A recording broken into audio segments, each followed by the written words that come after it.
बिस्मिल्लाहिर्रहमानिर्रहीम। Dear students, मैं हूं मोहम्मद हाशिम हसन। हम लोगों ने लास्ट लेक्चर के अंदर स्केलर प्रोडक्ट के बारे में पढ़ना शुरू किया। हमने पहले पढ़ा कि स्केलर प्रोडक्ट क्या होता है, फिर हमने ये देखा कि स्केलर प्रोडक्ट की फार्मूलेशन कैसे होती है, उसका फार्मूला कैसे बनता है, और फिर हमने एंड पे वर्क डन की एग्जांपल से ये समझा कि वर्क डन जो है वो दो वेक्टर्स का डॉट प्रोडक्ट है, और वो दो वेक्टर्स कौन से थे, एक फोर्स और दूसरा डिस्प्लेसमेंट।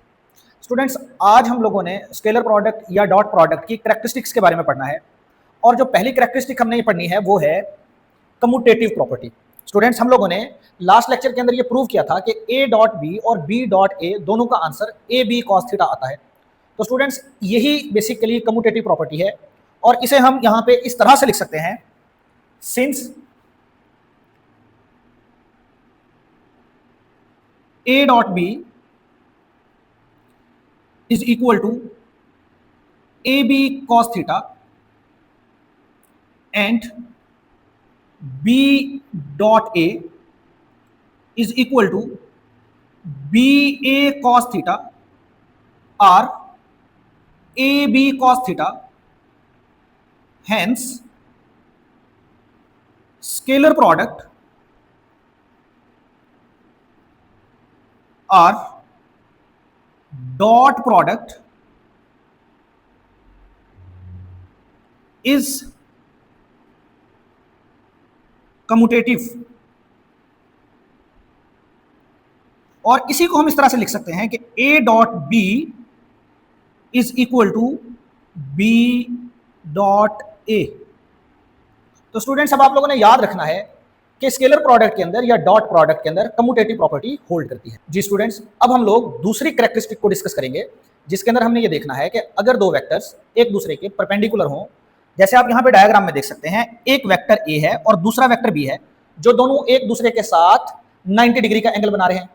अब इस केस में स्केलर प्रोडक्ट किस तरह की शक्ल इख्तियार करेगा, उसके लिए हम जानते हैं कि स्केलर प्रोडक्ट का फॉर्मूला होता है A dot B is equal to A magnitude B magnitude and cos of theta. अब स्टूडेंट्स, यहां पे थीटा की जगह पे हम लोग 90 डिग्री पुट करेंगे, तो a vector dot b vector equal आ जाएगा ए बी कॉस 90 डिग्री। अब आप लोगों को पता होना चाहिए कि कॉस 90 डिग्री इक्वल होता है 0 के।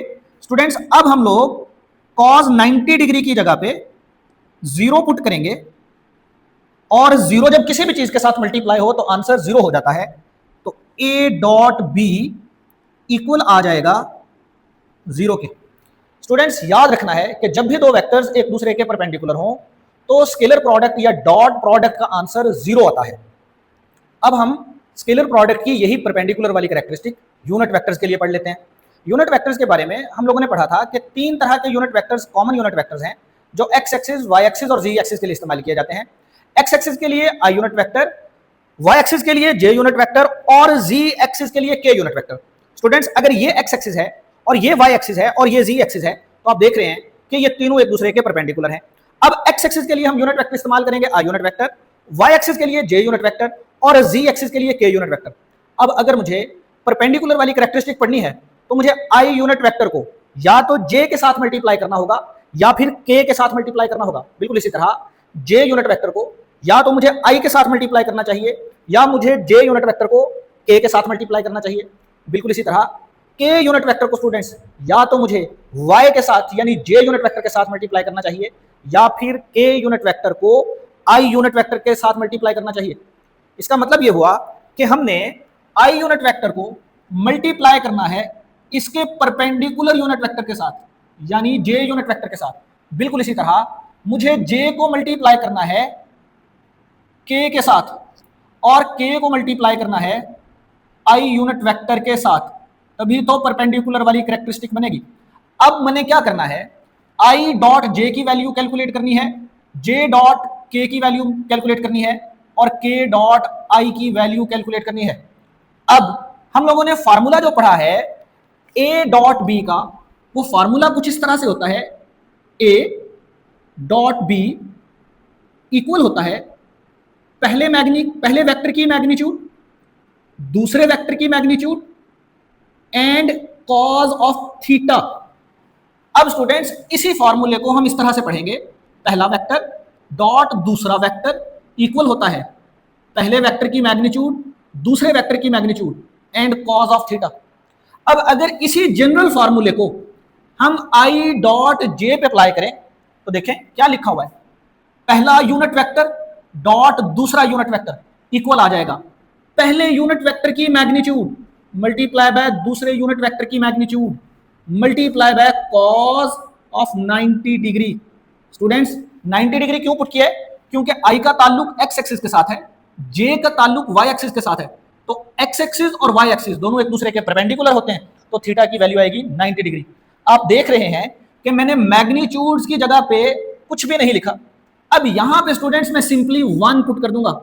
क्यों 1 पुट किया है?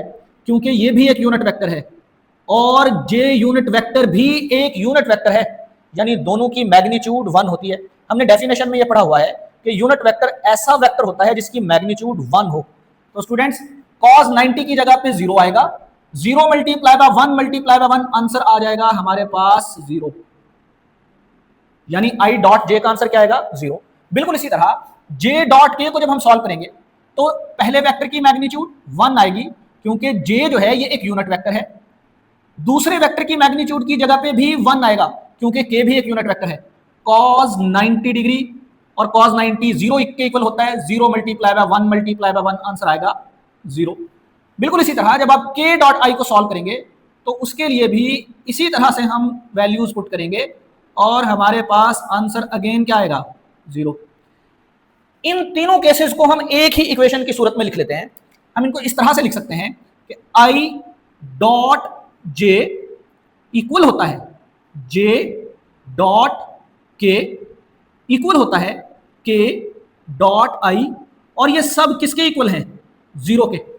अब स्टूडेंट्स हम लोगों ने ये भी पढ़ा हुआ है कि a डॉट b और b डॉट a एक दूसरे के इक्वल हैं। अगर i डॉट j का आंसर 0 आता है तो j डॉट i का आंसर भी क्या आएगा 0, और k डॉट j का आंसर भी क्या आएगा 0, और i डॉट k का आंसर भी क्या आएगा 0। यानी अगर आपके पास दो यूनिट वेक्टर्स हैं जो एक दूसरे के परपेंडिकुलर हैं तो उनका स्केलर प्रोडक्ट किसके इक्वल होगा स्टूडेंट्स 0 के इक्वल होगा। अब हम लोग स्केलर प्रोडक्ट की तीसरी कैरेक्टरिस्टिक देखेंगे जिसके अंदर हमें यह देखना है कि अगर दो वेक्टर्स एक दूसरे के पैरेलल हों, पैरेलल होने से क्या मुराद है दोनों वेक्टर्स सेम डायरेक्शन में हों, तो फिर स्केलर प्रोडक्ट किस तरह का रिजल्ट देगा। उसके लिए यहां पे हमने दो वेक्टर्स बनाए हैं, एक ए वेक्टर और एक बी वेक्टर। आप देख सकते हैं कि ये दोनों वेक्टर्स एक दूसरे के पैरेलल हैं। जब भी दो वेक्टर्स एक दूसरे के पैरेलल हों तो उनके दरमियान में जो एंगल होता है जो थीटा की वैल्यू होती है वो 0 होती है। अब हम यहां पे स्केलर प्रोडक्ट अगर अप्लाई करें तो हम जानते हैं a डॉट बी इक्वल होता है A B cos of theta के। अब स्टूडेंट्स यहां पे कुछ भी नहीं करना, बस थीटा की वैल्यू 0 डिग्री पुट करनी है। जब हम यहां पे थीटा की वैल्यू 0 डिग्री पुट करेंगे तो हम सब जानते हैं कि कॉस ऑफ 0 डिग्री इक्वल होता है 1 के। अब यहां पे सिंपली हम कॉस 0 डिग्री की जगह 1 पुट करेंगे। स्टूडेंट्स जब आप यहां पे 1 पुट करेंगे तो 1 ए बी के साथ मल्टीप्लाई होगा और ए बी पे कोई फर्क नहीं पड़ेगा, ए डॉट बी। स्टूडेंट्स ये स्केलर प्रोडक्ट का मैक्सिमम रिजल्टेंट होता है। तो एमसीक्यू के लिए आपने याद रखना है कि ये दो वेक्टर्स का मैक्सिमम रिजल्टेंट है, और मैक्सिमम रिजल्टेंट स्केलर प्रोडक्ट का कब आएगा जब दोनों वेक्टर्स एक दूसरे के पैरेलल होंगे। पैरेलल होने से क्या मुराद है दोनों सेम डायरेक्शन में हो, यानी थीटा की वैल्यू 0 डिग्री हो। आज से आप लोगों ने एक और बात याद रखनी है कि जिस भी फार्मूले में कोई ट्रिग्नोमेट्रिक फंक्शन आए कॉस थीटा या साइन थीटा, और उस कॉस थीटा या साइन थीटा की जगह पे अगर 1 आ जाए तो वही मैक्सिमम रिजल्टेंट होता है। जैसे यहां पे डॉट प्रोडक्ट के फार्मूले में कॉस थीटा का ट्रिग्नोमेट्रिक फंक्शन है, जब कॉस थीटा की जगह पे 1 आ जाएगा, 1 से बड़ी कॉस की वैल्यू नहीं हो सकती, इससे बड़ी वैल्यू नहीं होगी, तो यही मैक्सिमम रिजल्टेंट शो करेगा। अब हम लोग नेक्स्ट प्रॉपर्टी की तरफ पढ़ेंगे जिसके अंदर हमें ये देखना है कि अगर दो वेक्टर्स एक दूसरे के साथ 180 डिग्री का एंगल बना रहे हों। 180 डिग्री से क्या मुराद है अगर दो वेक्टर्स एक दूसरे के एंटी पैरेलल हो, यानी अगर दो वेक्टर्स की डायरेक्शन एक दूसरे के ऑपोजिट हो, तो फिर स्केलर प्रोडक्ट का आंसर क्या आता है उसके लिए यहां पे हमारे सामने दो वेक्टर्स हैं, एक ए वेक्टर है, एक बी वेक्टर है। ये दोनों वेक्टर्स एक दूसरे के ऑपोजिट हैं, यानी ये दोनों वेक्टर्स एक दूसरे के साथ 180 डिग्री का एंगल बना रहे हैं। अगर ये दोनों एक दूसरे के साथ 180 डिग्री का एंगल बना रहे हैं तो स्केलर प्रोडक्ट का जनरल फार्मूला क्या है? A dot B is equal to A vector की मैग्नीट्यूड, बी वेक्टर की magnitude and cos of theta. यहां पे A dot B left side पे एज इट इज आएगा, A B as it is आएगा। करना क्या है? सिर्फ थीटा की जगह पे 180 डिग्री पुट कर दें।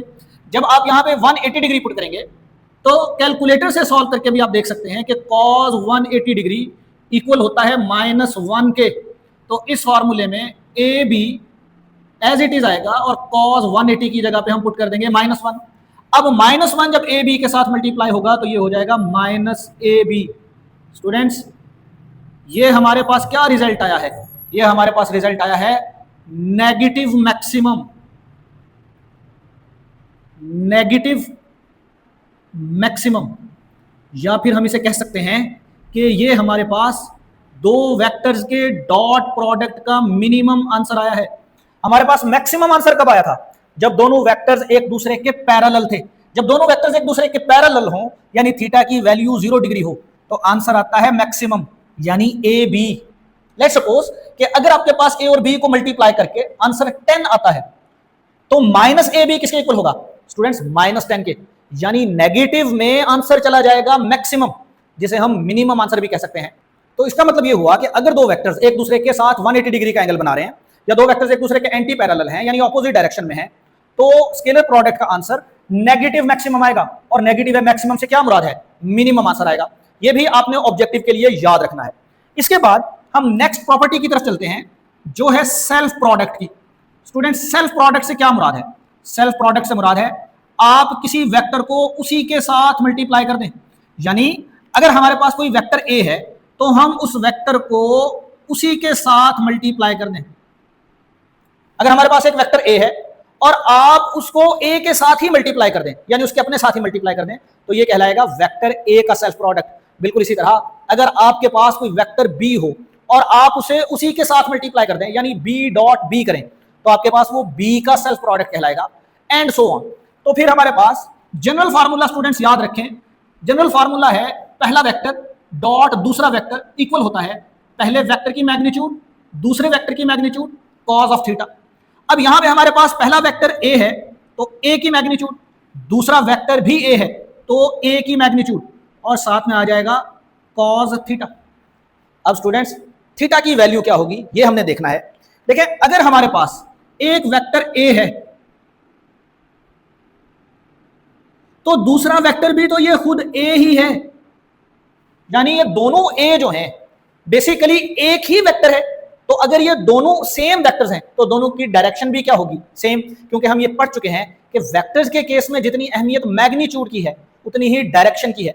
अगर दो वेक्टर्स इक्वल वेक्टर्स हैं यानी सेम वेक्टर्स हैं तो फिर स्टूडेंट्स उन दोनों की डायरेक्शन भी सेम होनी चाहिए, और जब भी दो वेक्टर्स की डायरेक्शन सेम हो तो उन दोनों के दरमियान में एंगल क्या बनता है? 0 डिग्री। तो हम यहां पे थीटा की जगह पे 0 डिग्री पुट करेंगे, लेफ्ट साइड पे A dot A as it is आएगा, ये ए और दूसरा ए मल्टीप्लाई होकर ए स्क्वायर बन जाएंगे और कॉस ऑफ 0 डिग्री बनेगा। कॉस ऑफ 0 डिग्री किसके इक्वल होता है? 1 के। तो हमारे पास ए डॉट ए का आंसर क्या आएगा स्टूडेंट्स? ए स्क्वायर इंटू 1, और 1 मल्टीप्लाई होगा ए स्क्वायर के साथ, तो ए स्क्वायर पे कोई फर्क नहीं पड़ेगा। तो अब हम याद रखेंगे कि अगर हम किसी वेक्टर का सेल्फ प्रोडक्ट लें तो वो सेल्फ प्रोडक्ट उस वेक्टर की मैग्नीट्यूड के स्क्वायर के इक्वल होता है। बिल्कुल इसी तरह अगर हम बी डॉट बी लेते तो आंसर क्या आता? B square. अगर हम एक्स डॉट एक्स लेते तो आंसर क्या आता? X square. और अगर हम वी डॉट वी लेते, यानी अगर हमारे पास वेलोसिटी के डॉट प्रोडक्ट लिया जाता, वेलोसिटी के वेक्टर का सेल्फ प्रोडक्ट लिया जाता, तो आंसर क्या आता स्टूडेंट्स? आंसर आता हमारे पास वी स्क्वायर।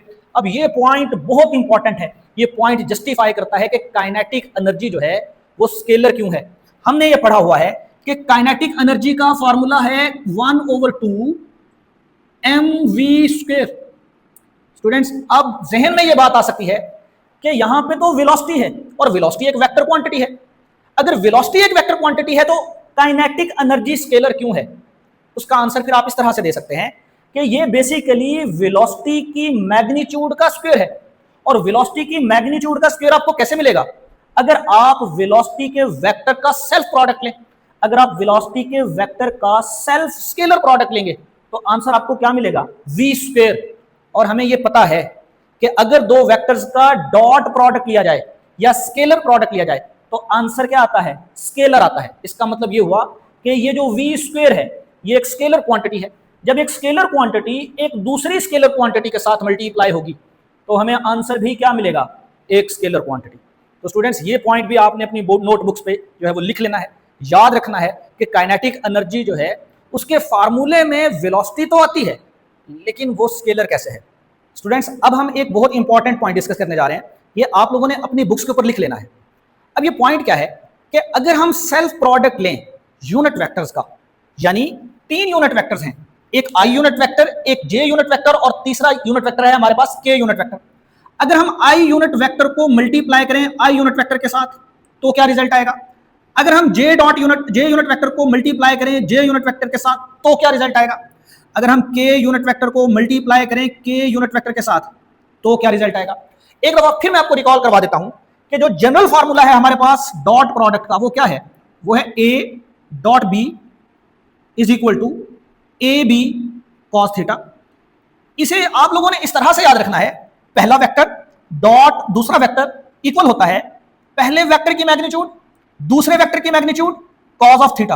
अब अगर इसी फॉर्मूले को हम यहां पे अप्लाई करें तो देखें पहला यूनिट वेक्टर डॉट दूसरा यूनिट वेक्टर इक्वल आएगा किसके?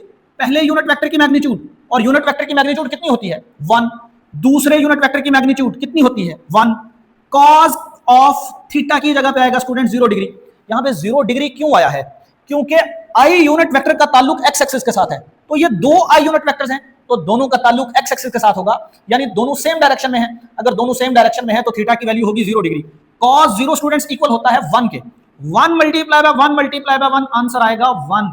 बिल्कुल इसी तरह j डॉट j का आंसर भी आएगा 1। बिल्कुल इसी तरह k डॉट k का आंसर भी आएगा 1। तो हम ये लिख लेते हैं, इक्वेशन बना लेते हैं हम कि i डॉट i इक्वल होगा किसके? j डॉट j के इक्वल होगा किसके? k डॉट k के। और ये तीनों स्टूडेंट्स किसके इक्वल आए हैं? 1 के। ये भी आपने याद रखना है क्योंकि जब आपको ऑब्जेक्टिव्स सॉल्व करने पड़ेंगे तो आपको इनकी जरूरत पेश आएगी। स्टूडेंट्स अब हम स्केलर प्रोडक्ट की नेक्स्ट प्रॉपर्टी डिस्कस करेंगे, जिसके अंदर हमने ये देखना है कि अगर दो वेक्टर्स के कंपोनेंट्स गिवन हो तो फिर उनका स्केलर प्रोडक्ट कैसे निकाला जा सकता है। अगर आप देखें तो यहाँ पे दो वेक्टर्स हैं, एक a वेक्टर और एक b वेक्टर। a वेक्टर के जो कंपोनेंट्स हैं वो हैं ax i unit vector plus ay j unit vector plus az k unit vector. बिल्कुल इसी तरह b वेक्टर के जो कंपोनेंट्स हैं वो हैं bx i unit vector plus by j unit vector and plus bz k unit vector. हमने इन दोनों वेक्टर्स का स्केलर प्रोडक्ट यानी डॉट प्रोडक्ट निकालना है। तो a डॉट b करने के लिए हम a की जगह पे एज इट इज a की वैल्यूज उठा के लेके आएंगे, डॉट एज इट इज आएगा, और b की जगह पे जो b की वैल्यूज हैं स्टूडेंट्स वो एज इट इज आ जाएंगी। अब हमने इनको मल्टीप्लाई किस तरह से करना है, उसके लिए वही कन्वेंशनल तरीका है मल्टीप्लिकेशन का, जिसके अंदर हम क्या करते हैं, पहले ax को इन तीनों के साथ मल्टीप्लाई करेंगे, फिर ay को इन तीनों के साथ मल्टीप्लाई करेंगे, फिर az को इन तीनों के साथ मल्टीप्लाई करेंगे। जब आप ax को इन तीनों के साथ मल्टीप्लाई करेंगे तो उसमें पहला स्टेप होगा कि ax को मल्टीप्लाई करना है bx के साथ, तो ax bx as it is आएंगे। अब ax के साथ i लिखा हुआ है, दरमियान में डॉट है, और bx के साथ भी i लिखा हुआ है, तो i dot i as it is आएगा यहां पे। अब उसके बाद अगले टर्म में हमने ax के साथ मल्टीप्लाई करना है by को, ax by के साथ मल्टीप्लाई होगा, ax के साथ i लिखा हुआ है, दरमियान में डॉट है, और by के साथ j लिखा हुआ है, तो ये क्या बन जाएगा ax by into i dot j। अब तीसरा स्टेप ये है कि आपने ax को मल्टीप्लाई करना है bz के साथ, तो जब हम ax को bz के साथ मल्टीप्लाई करेंगे तो ax bz as it is आएगा। ax के साथ i यूनिट वेक्टर लिखा हुआ है तो i यूनिट वेक्टर आएगा, दरमियान में डॉट है तो दरमियान में डॉट आएगा, और bz के साथ k यूनिट वेक्टर लिखा हुआ है तो k यूनिट वेक्टर आएगा।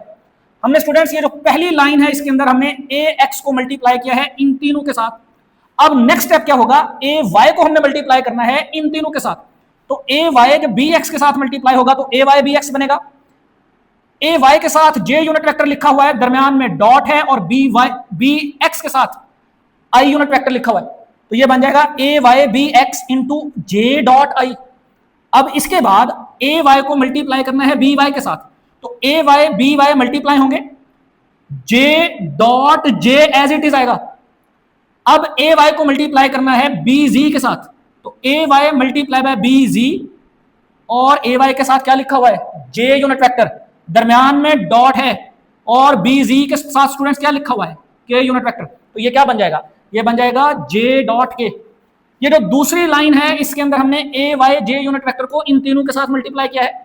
अब एक स्टेप बच गया है, उसके अंदर ए जी के यूनिट वेक्टर को इन तीनों के साथ मल्टीप्लाई करना है। जब ए जी बी एक्स के साथ मल्टीप्लाई होगा तो ए जी बी एक्स बनेगा। ए जी के साथ देखें तो के यूनिट वेक्टर लिखा हुआ है, वो के यूनिट वेक्टर यहां पे आएगा, दरमियान में डॉट है, डॉट यहां पे आएगा, और बी एक्स के साथ आई यूनिट वेक्टर लिखा हुआ है, तो वो आई यूनिट वेक्टर यहां पे आएगा।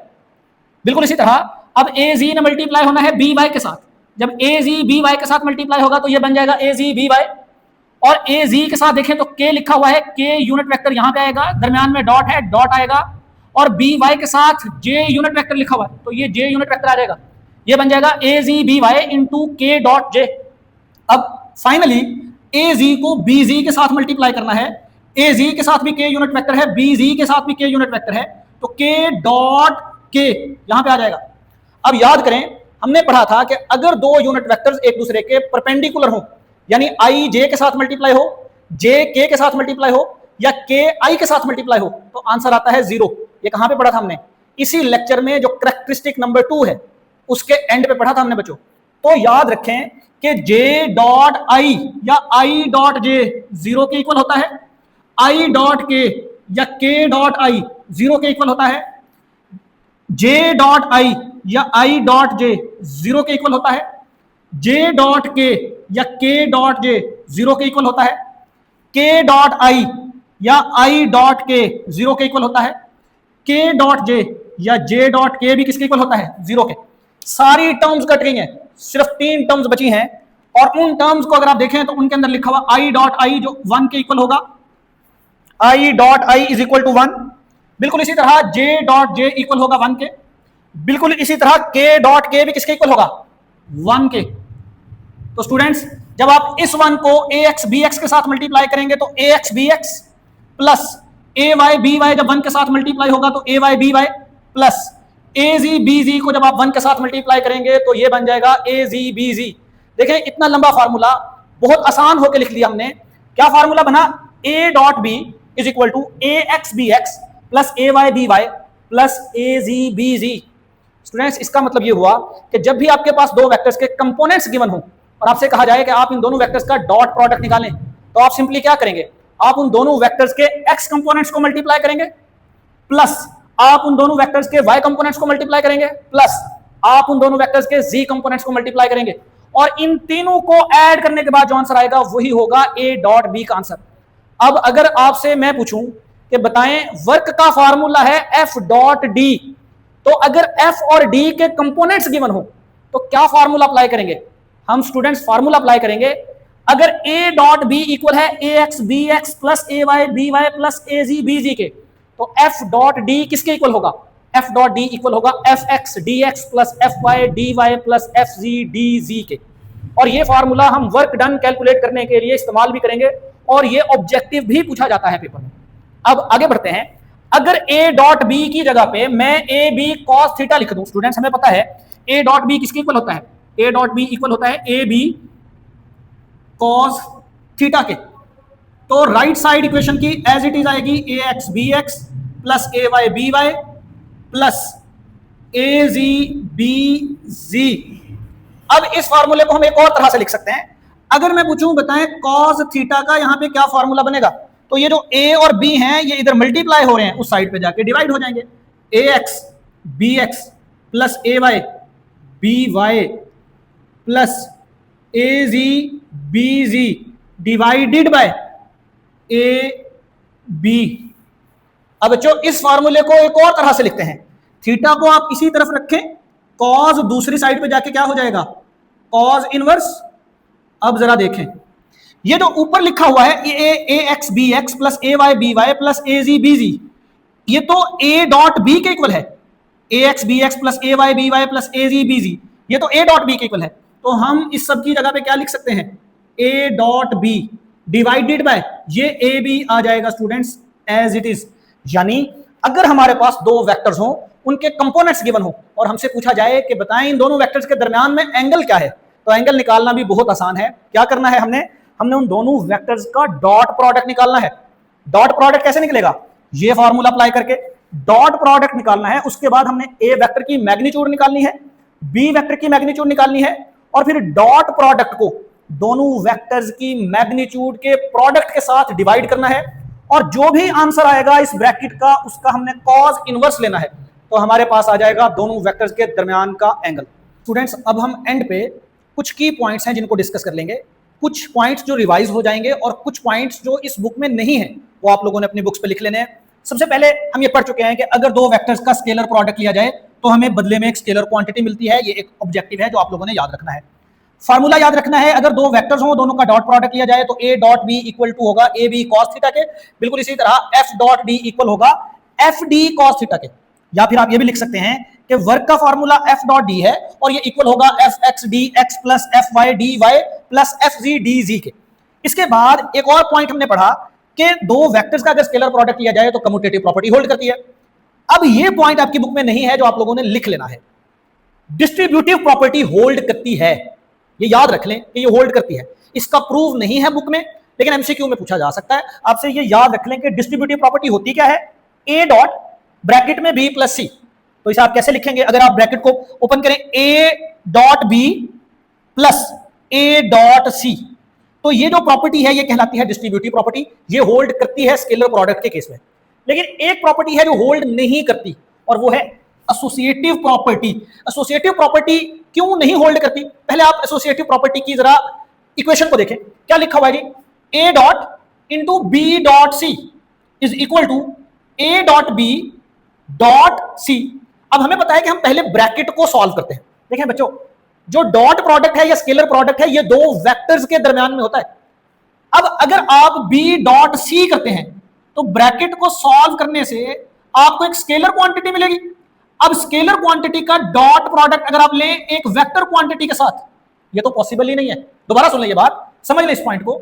ये जो बी डॉट सी है, पहले तो इसे सॉल्व करना है ना। जब आप बी डॉट सी को सॉल्व करेंगे तो बी डॉट सी की जगह पे तो एक स्केलर क्वांटिटी आ जाएगी, यानी स्केलर क्वांटिटी का डॉट प्रोडक्ट ले रहे हैं आप एक वेक्टर क्वांटिटी के साथ, जो पॉसिबल नहीं है। बिल्कुल इसी तरह पे राइट साइड पे देखें, ए डॉट बी, यानी दो वेक्टर्स का जब आप स्केलर प्रोडक्ट लेंगे तो ब्रैकेट में तो एक स्केलर क्वांटिटी आ जाएगी, और स्केलर क्वांटिटी का आप डॉट प्रोडक्ट ले सकते हैं वेक्टर क्वांटिटी के साथ, ये पॉसिबल नहीं है। इसलिए जो एसोसिएटिव प्रॉपर्टी है ये होल्ड नहीं करती। आप ये लिख लें, ये अनडिफाइंड है, अनडिफाइंड। अब ये याद रखना है आपने। इसके बाद देखें, ये पॉइंट्स हम पढ़ चुके हैं। अगर थीटा की वैल्यू 90 डिग्री हो तो दो वेक्टर्स का स्केलर प्रोडक्ट 0 होता है। अगर थीटा की वैल्यू 0 हो तो दो वेक्टर्स का डॉट प्रोडक्ट मैक्सिमम होता है, यानी ए बी। अगर थीटा की वैल्यू 180 डिग्री हो तो आपके पास दो वेक्टर्स का जो डॉट प्रोडक्ट होगा वो माइनस ए बी होगा, मिनिमम होगा या नेगेटिव मैक्सिमम होगा। अब दो पॉइंट्स और हैं जो आपने अपनी बुक्स पे लिख लेने हैं। वो क्या, अगर थीटा की वैल्यू 90 डिग्री से लेस हो तो फिर आपके पास ए डॉट बी का आंसर पॉजिटिव आएगा, क्योंकि ए डॉट बी के फार्मूले में क्या आता है, कॉस थीटा। तो 90 डिग्री से कम अगर आप एंगल यहां पे पुट करेंगे तो वो पॉजिटिव आंसर्स आएंगे। लेकिन अगर आप 90 डिग्री से ज्यादा एंगल पुट करेंगे, लेट्स सपोज 91 ही अगर आप पुट करते हैं, तो आंसर्स नेगेटिव में चले जाएंगे। तो अगर दो वेक्टर्स का डॉट प्रोडक्ट आप ले रहे हैं और उन दोनों वेक्टर्स के दरमियान में जो एंगल है वो 90 डिग्री से ज्यादा है, तो आपके पास डॉट प्रोडक्ट नेगेटिव आएगा। अब ये फार्मूला भी हम पढ़ के आए कि अगर आपके पास दो वेक्टर्स हैं और आपसे कहा जाए आप उन दोनों वेक्टर्स के दरमियान का एंगल निकालें, तो स्टूडेंट्स एंगल निकालने का ये फार्मूला है, ए डॉट बी को डिवाइड करना है ए यानी ए वेक्टर की मैग्नीट्यूड के और बी वेक्टर की मैग्नीट्यूड के प्रोडक्ट के साथ, और फिर उसका कॉज इनवर्स लेना है। इसी फार्मूले को एक और तरह से लिख लें। देखें, ए डॉट बी की जगह पे हम लिख सकते हैं a x B x plus A Y B Y plus A G B z, और ए की मैग्नीट्यूड किसके इक्वल होगी, under root a x square plus A y square plus A z square, और बी की magnitude किसके equal होगी, under root b x square plus b y square plus b z square. Students ये सारे points आप लोगों ने note कर लेने हैं। ये जो टॉपिक है ये बहुत डिटेल से मैंने आप लोगों को समझाया है और इसीलिए ये वीडियो थोड़ी सी लेंथी भी होने वाली है, लेकिन आपने ये आराम से तसल्ली से समझना है, सारा कुछ नोट डाउन करना है। आई होप आपको पूरे लेक्चर की समझ आ गई होगी। इंशाल्लाह नेक्स्ट लेक्चर में मिलेंगे, तब तक के लिए अल्लाह हाफिज।